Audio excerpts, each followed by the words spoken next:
जी। आरती जी मध्य प्रदेश से। राधे राधे। राधे राधे महाराज जी। महाराज जी, आजीवन ब्रह्मचर्य का पालन करने व श्री जी का निरंतर नाम जप करने से श्री जी की प्राप्ति हो जाएगी।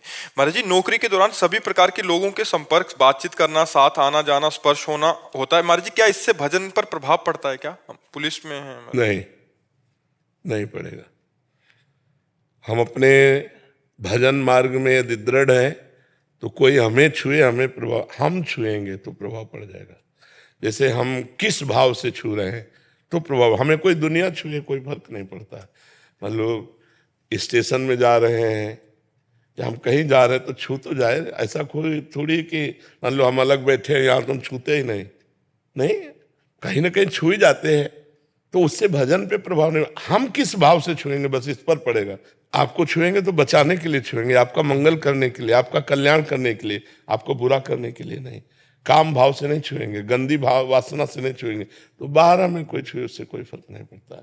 हम गंदी भावना से ना छुएं किसी को, किसी की गंदी भावना का सपोर्ट हम ना करें तो हमारा ब्रह्मचर्य ठीक रहेगा और नाम जब चलता रहेगा। हमारे को कोई छुए उससे कोई फर्क, तो हम किसी को नहीं छुएंगे, भाव से छुएंगे। हमारा पूज्य है तो उसके चरण छुएंगे, ऐसा कोई धक्का लग रहा है तो अपने बचाव पक्ष में रहेंगे, तो वो बात अलग है। लेकिन हम किसी को गलत भाव से छुएं तो फिर वो हमारे अंदर फर्क पड़ जाएगा। सुषमा जी। राधे राधे। राधे राधे महाराज जी। महाराज जी, मेरा प्रश्न है कि अगर मनुष्य अपने जीवन के अच्छे और बुरे कर्म इसी जन्म में भोगता है तो नहीं, इसी जन्म में नहीं भोगता। जन्म जन्म का जो एक भंडारा जमा है, गोदाम, उसे कहते संचित कर्म। उससे जो निकल कर शुभ अशुभ आया, उससे शरीर बना है, उससे कुछ निकल करके आया। जैसे गोदाम से कुछ निकाल करके गेहूं पिसाया जाता है हफ्ता 10 दिन के लिए, तो ऐसे 80 वर्ष 100 वर्ष के लिए प्रारब्ध बन करके वो आया सुख दुख का। और मनुष्य जन्म में क्रियमाण नए कर्म करने का अधिकार पुराने कर्मों को भोगते हुए। तो जैसे हम नए कर्म कर रहे हैं, सफलता नहीं प्राप्त हो रही, पुराने कर्म बुरे हैं तो हमें बार बार गिरा रहे हैं। जैसे हमारा नया कर्म कोई ज्यादा उत्थान वाला नहीं, लेकिन हमारा काम बनते चले जा रहे हैं, उसमें हमारे पूर्व पुण्य काम कर रहे हैं। तो पूर्व के पुण्य और पाप जनित फल को भोगते हुए नया कर्म जो हम कर रहे हैं उसका फल भोगना पड़ेगा अगले जन्म में। ये पुरानी खेती है। अब जो हम फसल बो रहे हैं हमको आगे, ऐसा नहीं है अगर कि अभी का अभी भोगना होता तो बचपन से बाबा जी किडनी क्यों फेल होती? कौन सा कर्म हमारा पाप का बन गया जिससे हमारी किडनी फेल हुई? तो पूर्व का हमारा पाप कर्म है, जो हमारे माँ के गर्भ में ही ये रोग था। माँ को था पॉलिसिस्ट किडनी और उसी से वंशानुगत हमारे आया, ये पूर्व कर्म का था। ऐसा संयोग बना, ऐसी माँ मिली, माँ रोगी युक्त थी तो इस शरीर का रोग, फिर 35 वर्ष की अवस्था में वो जागृत हुआ। इस जन्म का तो नहीं है ना। देखो इस जन्म में देखा जाता है बहुत अच्छा आदमी चलता है, बहुत धर्म से चलता है, दूसरों को कष्ट नहीं देता, लेकिन वो बड़ी समस्या में फंसा रहता है। क्यों? क्योंकि पूर्व का पाप उसको घेरता है आकर के। कई ऐसे देखे गए खूब पाप कर रहे हैं, मनमानी आचरण कर रहे हैं, लेकिन बहुत अच्छा जीवन जी रहे हैं, क्योंकि पूर्व का पुण्य उसका सहयोग कर रहा है। अब जब ये वर्तमान का पाप और पूर्व का पाप मिलेगा तब वो नष्ट हो जाएगा। ऐसे ही वर्तमान का भजन और पूर्व का पुण्य जब मिलेगा तो चमक उठेगा वो। तो हमें चाहिए कि अब जो नया कर्म है वो बहुत सोच समझ के करें, गलत ना होने पाए, पाप कर्म ना होने पाए, पीछे के कर्मों को भोग लें, तो हमारा अगला जीवन जो होगा वो बड़ा आनंदमय होगा। हम केवल इसी जन्म के किए कर्मों को नहीं भोग रहे, पूर्व जन्म के कर्मों को भोग रहे हैं। इस जन्म का जो हमारा कर्म विधान है वो हमें आगे भोगने को मिलेगा। किसका प्रश्न था जी, आप समझ पा रहे हैं? चेतन जी नेपाल से। राधा वल्लभ श्री महाराज जी, आपके चरणों में कोटि कोटि प्रणाम। महाराज जी, एक एकांतिक में आपने बताया था कि भक्त नरसिंह मेहता जी को अपने जीवन काल में 52 बार हरि दर्शन हुए। महाराज जी, इसका क्या तात्पर्य? मेरे प्रभु, क्या एक बार भगवत दर्शन साक्षात्कार होने के बाद भगवान को बार फिर दोस्त हो जाते हैं? जब बुलाओ तब आ जाएंगे, जब बुलाओ तब आ जाएंगे। जैसे हम आपके सुमिरन में मगन, अब कोई समस्या आई तो हे गोविंद, आ गए गोविंद। देखो ये समस्या हमारी, अब आप संभालो हमारे मतलब। भगवान वो संभाले, फिर भजन में लगे, फिर कोई समस्या, हे गोविंद, फिर गोविंद आ गए। तो उसमें थोड़ी कि भगवत साक्षात्कार के बाद दोबारा, फिर तो दोस्त हो जाते हैं भगवान। जब बुलाओ तब आ गए, जब देखो तब सामने खड़े मुस्कुराते हैं। समझ रहे ना? उसका मतलब ये नहीं कि एक बार भगवत साक्षात्कार हो गया तो 52 बार की जरूरत क्या थी। नहीं 52 बार नहीं, 5200 बार जरूरत होगी तो आना पड़ेगा उनको। हमारे दोस्त हैं, हमारे प्रीतम है, हमारे प्राण जीवन धन है, जब पुकारेंगे तब वो आ जाएंगे। समझ पा रहे हैं आप? लीला चिंतन और महाराज जी भगवत साक्षात्कार दर्शन अलग अलग बात है। लीला चिंतन में जब भक्त उन्हीं के साथ रहता है, ये हाँ, ये अलग चीज है। लीला चिंतन में तो हर पल रहता है, और जब पुकारता है तो साक्षात आते हैं। लीला चिंतन में तो भावना में रहता है, और ये भावना नहीं होती है, साक्षात होता है। जैसे हम आप हैं ऐसे होता है। अब नरसिंह मेहता जी के बेटे का ब्याह था, तो जब ब्याह तय होने लगा तो नरसिंह मेहता जी ने ठाकुर जी से कहा, हमारे पास समय नहीं है, आप ही को ब्याह करना होगा। तो ठाकुर जी ने हाँ कहा। तो जिस दिन ब्याह था उस दिन ठाकुर जी आए, बोले केवल तुम समधी बन जाओ, समधी तो हो ही, तुम वहां चल के केवल समधी का कार्य करना, शेष हम पीछे से सब संभाल लेंगे। हमारे पास समय नहीं।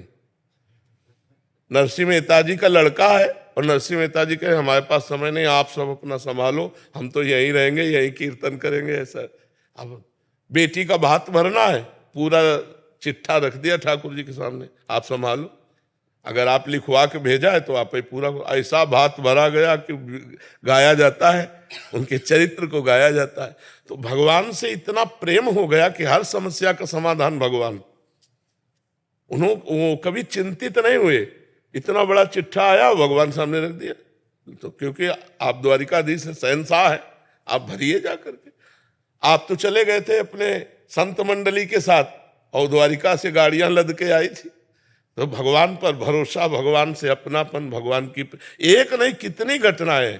जिस संतों ने वो हुंडी भेजी थी द्वारिका, तो सावल सावन करके हुंडी, तभी तो कहा 52 बार भगवत साक्षात्कार, 52 बार भगवान प्रकट हुए।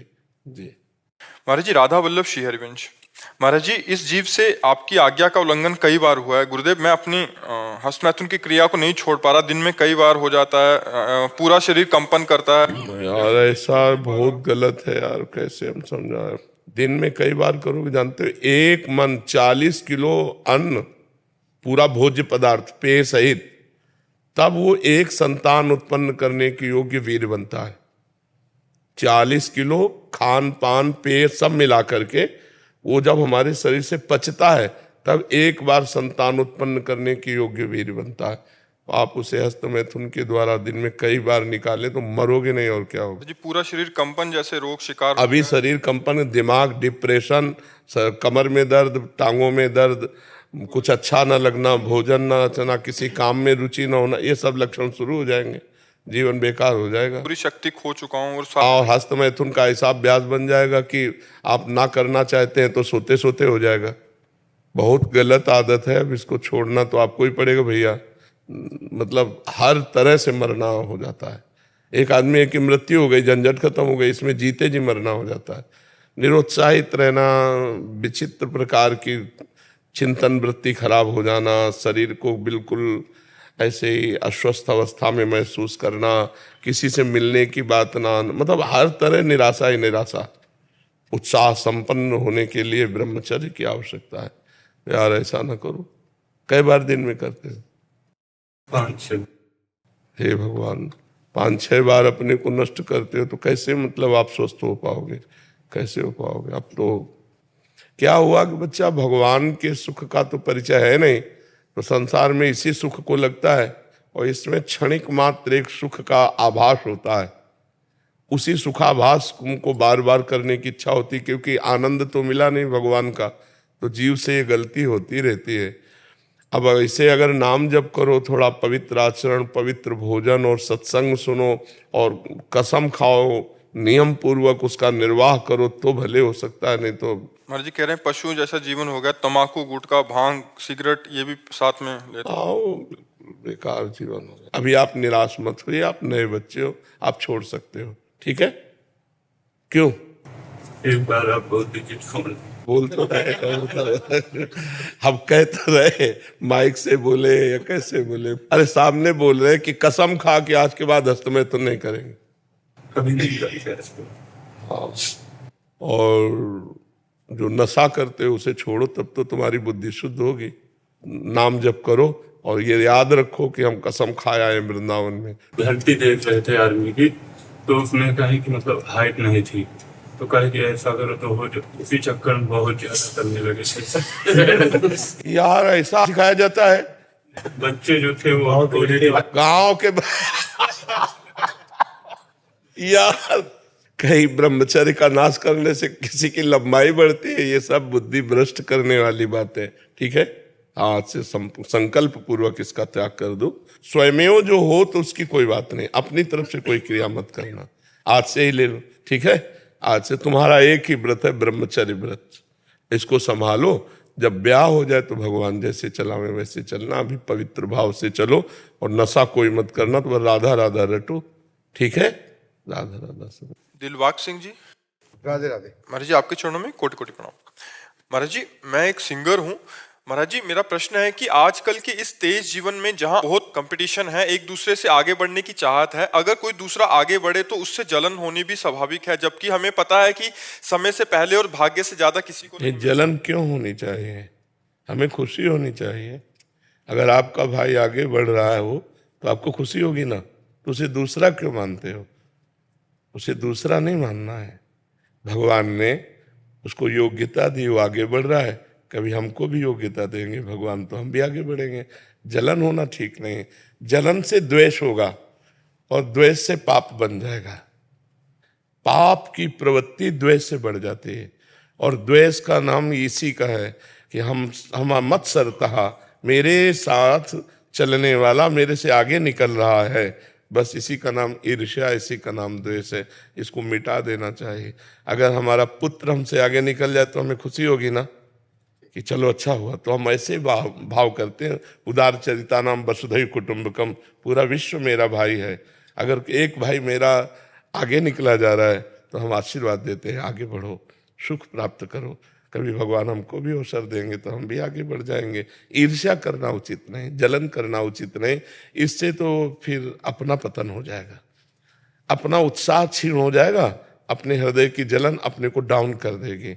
ऐसा नहीं करना। अपने को उत्साह बढ़ाना है, अपने को अभ्यास बढ़ाना है, अपने को गायन शैली ऐसी बनानी है जो उससे भी उच्च कोटि की हो जाए। तो इसके लिए मैं उसका भी आशीर्वाद चाहिए, तो हम उसको भी नमन करें और प्रभु को नमन करें कि वाहेगुरु ऐसी हम पर कृपा करें कि हमारी आवाज़ ऐसी हो कि सबको प्रियता बढ़े, सबको सुख मिले और सब हमारी आवाज़ को पसंद करें। ये तो उसकी देन होगी। दूसरों को जलन हो हमसे तो अपने को क्या लेना देना? हमको किसी के प्रति जलन नहीं होनी चाहिए। और अगर हमसे कोई जलन करता है तो वाहेगुरु हमारे साथ, एक बाल भी नहीं उखाड़ सकता कोई। अगर हमारी मृत्यु जिस क्षण है उस क्षण होनी ही है, और जिस क्षण नहीं होनी तो पूरा विश्व लग जाए तो नहीं मार सकता। दोनों किडनी 20 साल से फेल है, क्या मार सकी क्या? और जिस दिन मरना होगा तो हर व्यवस्था में चट मर जाएंगे। हमारी चेष्टा नहीं होगी कि आप दुखी हो। आप अपनी सोच से दुखी हो तो उससे हम क्या कर सकते हैं? आप अपनी सोच नहीं सुधार पा रहे हैं, आप उससे जल रहे हैं तो आपको दंड मिल रहा है, आप भोगो उस बात को। लेकिन हम अपनी तरफ से किसी के प्रति जलन नहीं रखेंगे, कोई ऐसा आचरण नहीं करेंगे जिससे वो पता है आदमी जलता है हमसे तो उसके सामने बहुत नम्र रहेंगे, उसको जलाएंगे नहीं हम, उसके सामने बहुत दैन्य रहेंगे। इससे परमात्मा की कृपा होगी।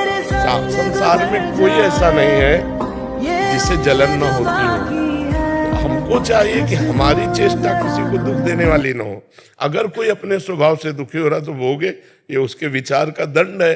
उसने गलत विचार किया तो जल रहा है। हम किसी के प्रति जले नहीं और हमारी कोई चेष्टा किसी को जलाने वाली हो नहीं। फिर वो अपने आप जले तो जलता रहे, वो भोगता रहे। जो जैसे विचार करता है उसको उसी प्रकार का पुरस्कार या दंड मिलता है।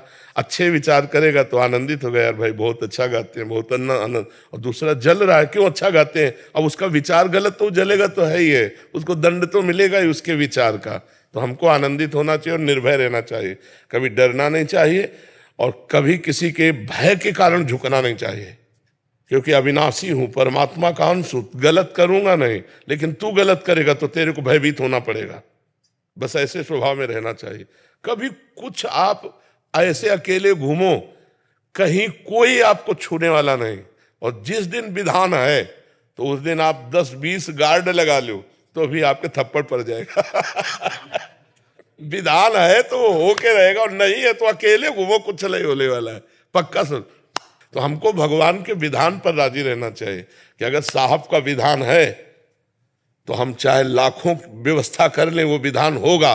अगर साहब का विधान नहीं है तो चाहे लाखों विरोधियों कुछ नहीं कर सकते। एकदम मस्त रहना चाहिए। किसी के गिराने से तुम गिर नहीं सकते और किसी के मिटाने से तुम मिट नहीं सकते। साहब का विधान केवल देखो, प्रभु का विधान देखो और आनंदित रहो। चौड़ी छाती करके घूमो, कोई नहीं छू सकता। मालिक का विधान, हम देखो बचपन से भगवान के सहारे हैं। बचपन से 13 वर्ष की अवस्था, कभी कोई दोस्त नहीं बनाया भगवान के सिवा। तो उनका चमत्कार देखा है, हर जगह उनकी रक्षा व्यवस्था देखी है, हर जगह उनका प्यार दुलार देखा है। तो उन्हीं के भरोसे रहो, किसी व्यक्ति के भरोसे नहीं। किसी व्यक्ति की अंगरक्षा से आप सुरक्षित नहीं है, भगवान की सुरक्षा से आप सुरक्षित है। और जब भगवान विधान कर देगा इस शरीर को कि ऐसे जाना है, तो फिर वैसे ही जाना होगा। हिरण्यकश्यप ने कितने वरदान मांगे थे, कोई ऐसा नहीं क्षेत्र छोड़ा था जो मांगा ना हो। मतलब वो एक तरह से अमर था। दिन में न मरूं, रात में न मरूं तो भगवान संध्या के समय, बाहर न मरूं, भीतर न मरूं तो भगवान डेली में, मनुष्य से न मरूं, ब्रह्मा के रचे हुए से भगवान ऐसा अवतार लिया कि जो ब्रह्मा का रचा हुआ नहीं था। नरसिंह, जीवित से न मरूं, निर्जीव से न मरूं तो नाखून, जीवित और निर्जीव दोनों फाड़ के फेंक दिया भगवान ने। भगवान है, उनके समान कोई है नहीं। इसलिए भरोसा भगवान का रखे, किसी इंसान का नहीं। और इंसान के राग द्वेष से अपने में कोई फर्क पड़ना नहीं चाहिए। वो अपना स्वभाव है, जल रहा है, कोई हमसे आनंदित हो रहा है, कोई दुखी हो रहा है, वो दुखी हो रहा है, उसका स्वभाव आनंदित हो रहा है, उसका स्वभाव, हम किसी को दुख नहीं देंगे, ऐसा भाव रखना चाहिए। महाराज जी यही आजकल महाराज जी बहुत सारे जने आपको सुनते हैं जो ऑफिस आदि में जाते हैं, तो कोई अभी कल आया वो प्रमोशन लेके आगे निकल गया, उस परिस्थिति में कैसे समझ? हाँ, तो आपके पुण्य और उसके पुण्य में अंतर है ना। हम बहुत मेहनत कर रहे हैं। हाँ, उसने पूर्व में इतना पुण्य किया है कि फटाफट क्रॉस करता चला जा रहा है, उन्नति को जा रहा है, तो हमें उसे प्रणाम करना चाहिए। भाई तेरा तपस्या ज्यादा है, तेरा पुण्य ज्यादा है, मैं प्रयास ज्यादा कर रहा हूं इस जन्म, लेकिन तेरा पूर्व जन्म का पुण्य अधिक है। तू आकर के ग्रेजुएट बनता चला जा रहा है, कभी मेरे ऊपर भी कृपा होगी, ऐसा सोचकर ईर्ष्या नहीं करनी चाहिए। कोई बहुत ज्यादा महाराज जी दूसरों को रिझा के आगे निकल गया? नहीं, रिझाने से नहीं निकलता। रिझाने से क्या हम किसी को पैर छू लें? अगर हमें आप कोई आगे बढ़ावे, पूर्व का पुण्य है तो संयोग बन जाता है, वैसे संयोग बन जाता है। पूर्व का विधान है तो वैसे संयोग बन जाता है। उसे आप रिझाना को क्यों? जो मान लो जलते हैं वो क्या रिझा नहीं सकते क्या? जब वो जान रहे कि ये रिझा कर आगे बढ़ गया तो आप भी रिझा लो, तो तुम्हारी रीझन से वो रिझेगा ही नहीं, क्योंकि तुम्हारा भाग्य नहीं है और उसका भाग्य है, तो फौरन रिझ गया और आगे निकल गया। वो पूर्व का होता है पुण्य, पूर्व का पुण्य होता है जी। बस यही प्रार्थना है कि निरंतर अपने इष्ट का स्मरण होता रहे। भगवान की माया हमें विस्मरण के गर्त में डालती, वस्तु, व्यक्ति, स्थान के संयोग को दिलाकर, भगवान की भक्ति इनसे वैराग्य दिलाकर भगवान के स्मरण में डालती है।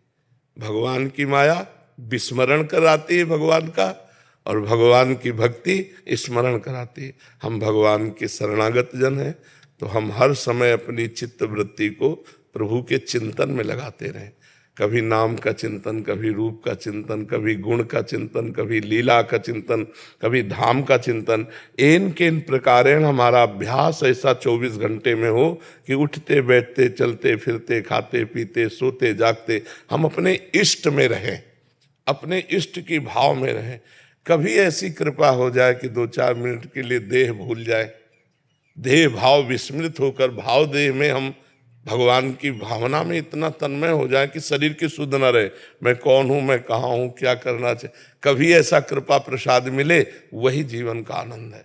फिर जब उठते बैठते चलते फिरते शरीर की शुद्ध ही ना रहे, एक इष्टाकार वृत्ति, ये हमारा लक्ष्य है। लक्ष्य हमारा बाहरी व्यवहार नहीं है, व्यवहार शून्य होकर परमात्मा में हर समय स्थित रहना है। वो चाहे क्रियारत हो या क्रिया निवृत्त हो, दोनों स्थिति में भगवत चिंतन परायण रहना है।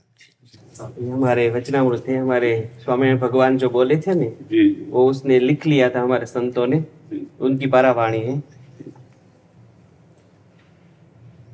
बहुत मिलती जुलती बात रहती है आपकी और हमारे स्वामी भगवान की। हम पढ़ते हैं और आपकी बात भी सुनते हैं, तो बहुत मिलती जुलती रहती है।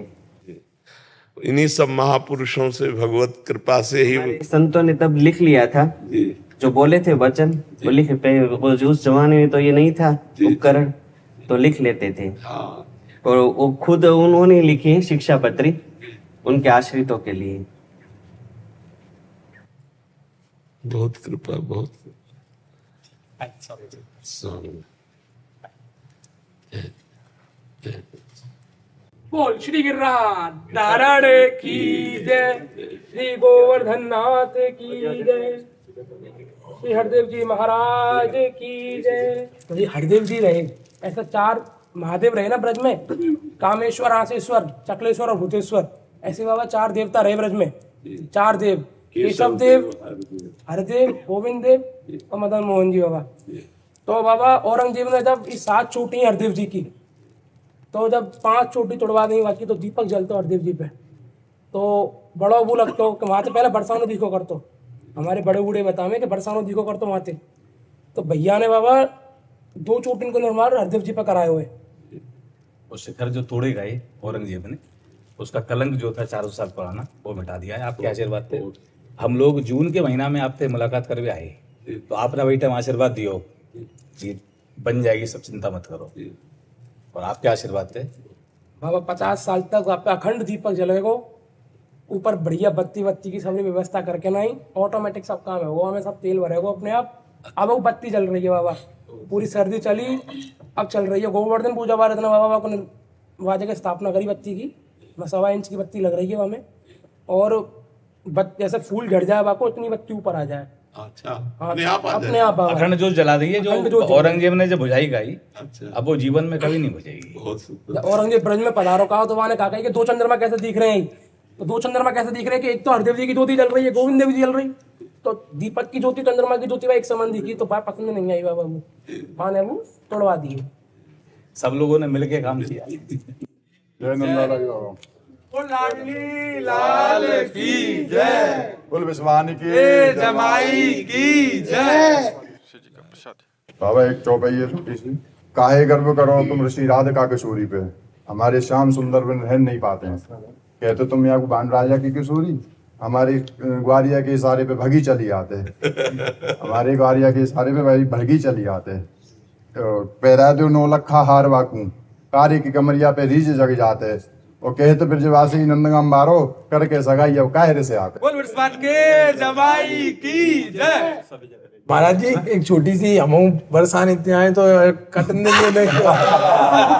महाराज जी योगी जन जान पाते हैं ना जिसका प्रभाव, जिसकी कला का पार शारदा न पाती है, नारद आदि ब्रह्मवादियों ने भी ना पाया तत्व, दिव्य दिव्य शक्तियां भी नित्य गुण गाती हैं, शंकर समाधि में ढूंढते हैं जिसको, श्रुतियां भी नेति नेति कहे हार जाती हैं, वो नाना रूपधारी विष्णु मोहन मुरारी, उस विश्व के मदारी को गोपियां नचाती है। कुल विश्वानी के जमाई की जय, लाडली लाल की जय। बिल्कुल बिल्कुल, ताई अहिर की छुअरिया छछिया बर छाछ में नाच जाए। महाराज जी मैया के खावे ना लड्डू और हमारी गोपिन की खट्टी छाछी के पी जाए, ये कहा बराबरी करेंगे महाराज जी। बाबा एक बार कह दो लाला लाली बोलेंगे। यही तो हमारी भी समस्या है।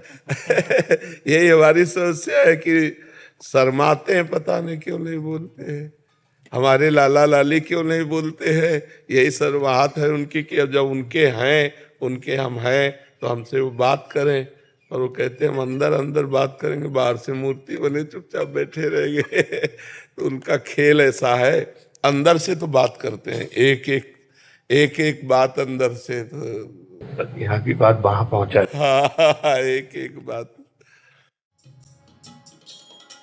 राधा राधा राधा राधा राधा राधा राधा राधा राधा राधा राधा राधा राधा राधा